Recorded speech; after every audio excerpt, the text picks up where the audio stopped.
আসসালামু আলাইকুম রহমতুল্লাহ। আপনারা কেমন আছেন? আশা করি সবাই ভালো আছেন।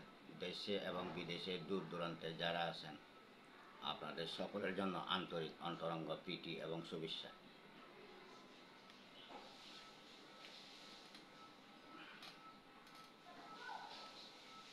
আজকে মনটা খুব খারাপ লাগতেছে, তবু আমি ভিডিওটা দিতেছি। আমি প্রতিদিন আপনাদের জন্য ভিডিও দিই। আপনারা আমার ইউটিউব চ্যানেল এবং ফেসবুক লাইক করবেন, কমেন্ট করবেন, শেয়ার করবেন, সাবস্ক্রাইব করবেন।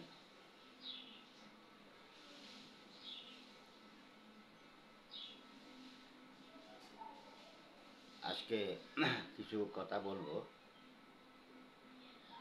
আমরা ছবি অনেক কিছু দেখতে পাই, অনেক ক্ষেত্রে অনেক মানুষ আছে নিজের নিজের ভুলটা দেখলে সেটা স্বীকার করে না, আর অন্যের ভুলটা ধরে। শোক তবে সব কিছু দেখতে পায়, তবে শোকে যদি একটা মহিলা ঢুকে অথবা বালুপনা ঢুকে, অন্য তখন আরেকজনের আশ্রয় নিতে হয়। নিজের বেলায় নিজেটা কিছু করতে পারে না।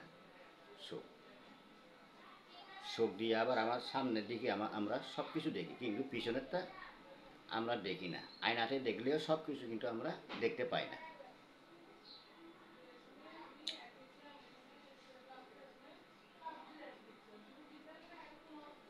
আল্লাহ রাব্বুল আলামিন আমাদের মানব জাতির মধ্যে তিনজন মানুষ দিছে: শোকের মানুষ, মুখের মানুষ, বিবেকের মানুষ।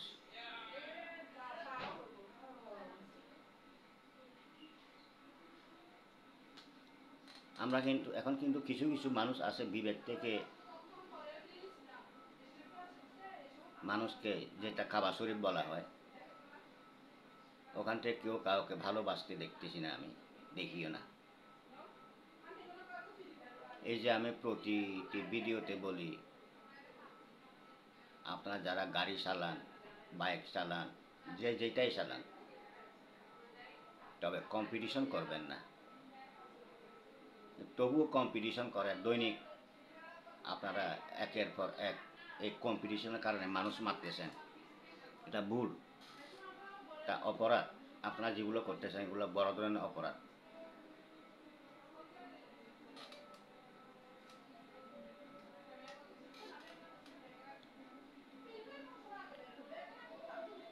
এটা করবেন না আপনারা। আমি মুহূর্তে মুহূর্তে বলতেছি, প্রত্যেকটি ভিডিওতে আপনারা কম্পিটিশন করবেন না।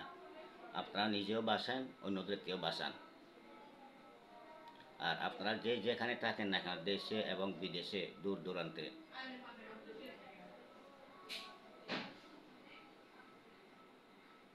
আমি সবাইকে দোয়া করি, আমি আপনাদের সকলের মনের ইচ্ছা যেন পূরণ করে আল্লাহ রাব্বুল আলামিন।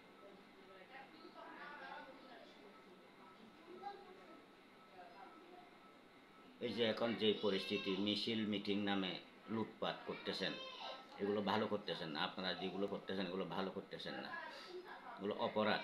ভুল না, এগুলো অপরাধ।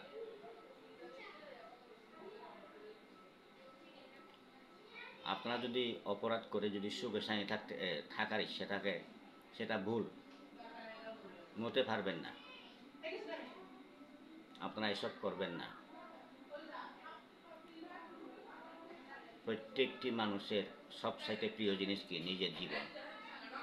আপনাকে জীবনের মায়া করেন না? আপনারা অপরাধ করবেন, মনে করেন কি অপরাধ করে পার পেয়ে যাবেন, কিছু করতে পারবে না কেউ, কোনো প্রশাসন কিছু করতে পারবে না? অবশ্যই পারবে, কিন্তু প্রশাসন এখন খুব সতর্ক, খুব সজাগ। কিন্তু প্রশাসনের আন্তরিকতা আসে বিদায়, বিবেক আসে বিদায় আজকে আপনারা বেঁচে আসেন। যদি ওনাদের যদি আজকে আন্তরিকতা, অন্তরঙ্গ বিবেক না থাকতো, আপনারা কত আগে ইনকাউন্টার হয়ে যাইতেন। কিন্তু এগুলো ঠিক না, আপনারা এগুলো করিয়েন না। অপরাধ করবেন না, আর প্রতিযোগিতা করে গাড়ি চালাবেন না। আপনারা নিজে বাঁচেন, অন্যদের কেউ বাঁচান, এটা করবেন না।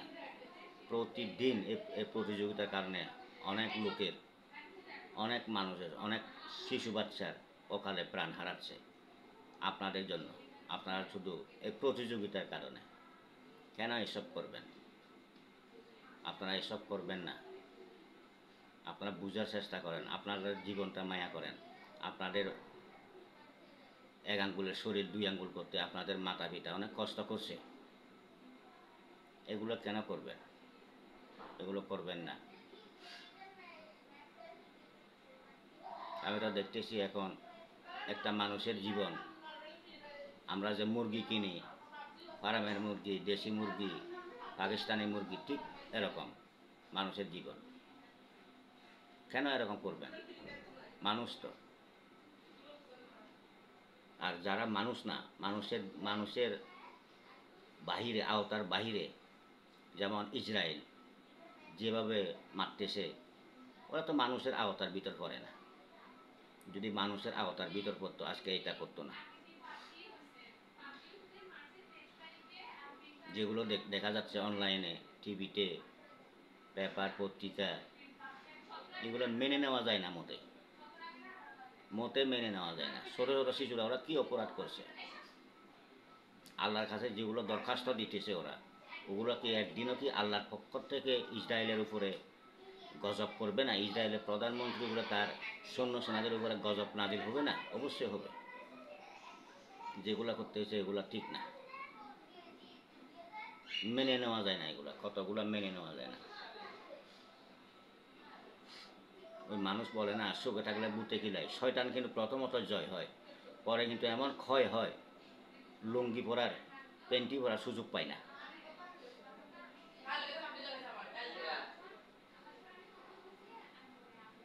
আপনারাও বুঝতে চেষ্টা করেন। আমরা সবাই আদম হাওয়া, আমরা ইসলাম, আমরা মুসলিম। মুসলিম হচ্ছে শান্তি ধর্ম। মুসলিম যদি শান্তি যদি না হইতো, আজকে ইসরায়েলের অবস্থা খুব ভয়াবহ খারাপ হইতো ইহুদিদের উপরে। কিন্তু আমরা শান্তি চাই, আমরা মানুষ হত্যা করতে চাই না।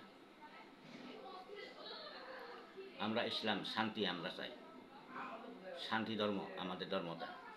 আমরা চাই না কারো সাথে ঝগড়া বিবাদ, এসব আমরা চাই না। ইসলামের দণ্ড 2.5 দিন, আমরা 2.5 দিনে পালন করি এবং পালন করব। আমরা শান্তি বিদায়, আজকে কারোর রক্ত চাই না বিদায়, তো আজকে আমাদের এই কষ্ট। আমরা যদি শান্তি না চাইতাম, কত আগে কত কিছু হইতো। আমরা শান্তি চাই প্রতিটি মুহূর্তে, প্রতিটি সেকেন্ডে, প্রতিটি ঘন্টা, প্রতিটি দিন, বছর, সময়, ঘন্টা, দিন, সপ্তাহ, মাস, বছর, আমরা যুগ যুগ ধরে, যুগে যুগে আমরা শান্তি চাই। আমরা রক্ত চাই না, রক্তাক্ত চাই না আমরা। কারণ ইসলাম মানে শান্তি। আমরা এসব কেন করব? আমরা করি নাই। যদি আমরা এসব করতাম, আজকে ইহুদিরা কখনো শান্তি পাইত না। আমরা যদি একজোট থাকি, একত্রে থাকি, কেউ কখনো কেউ কিছু করতে পারবে না। আর আমরা একত্র না, একজোট না। আমরা অনেক ক্ষেত্রে মানুষ আছে নিজে অনেক কিছু মনে করি, এসব ঠিক না।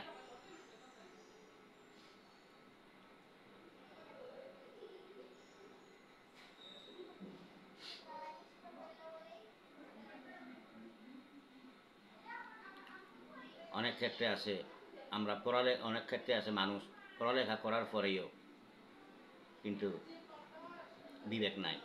অনেক ক্ষেত্রে আছে যারা একদম পড়ালেখা করে না, ওদের কিন্তু বিবেক আছে। দেখেন না কতগুলো বস্তি মানুষ, কেরকম ওরা, ওরা যেটাই বুঝে একটাই বুঝে।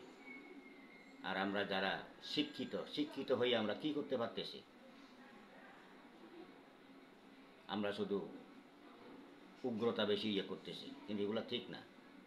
আমরা পড়ালেখা করি, সব কিছু আমরা জানি, সব কিছু বুঝি, আমরা যদি এসব করি অপরজনকে কি আমরা শিক্ষা দেব? আমরা শিক্ষা দিই মানুষকে, ওটা কি ভালো সুপথে ফিরিয়ে আনার চেষ্টা করি। আমরা ভালো ভালো উপদেশ দেব, সুপথে আনতে চেষ্টা করব। আপনারা সুপথে ফিরে আসেন, আপনারা কেউ এইসব অন্যায় কাজ করবেন না। তো ঠিক আছে, আমি আপনাদের সবাইকে আরও একবার আন্তরিক অন্তরঙ্গ প্রীতি এবং শুভেচ্ছা জানাই। কণিকের জন্য আমি বিদায় নিচ্ছি। আর বিভিন্ন ভিডিও দিতে চেষ্টা করব। আমার ইউটিউব চ্যানেল, ফেসবুক লাইক করবেন, কমেন্ট করবেন, শেয়ার করবেন, সাবস্ক্রাইব করবেন। একজনের উচিলে একজন। তো আর কি বলবো, আমি আর কিছু তেমন বলতে চাচ্ছি না। আপনাদের সকলকে আমি আন্তরিক অন্তরঙ্গ প্রীতি এবং শুভেচ্ছা জানাই। যারা দূর দূরান্তের দেশে বিদেশে আছেন সবাইকে আমি আসসালামু আলাইকুম ওয়া রাহমাতুল্লাহি ওয়া বারাকাতুহু।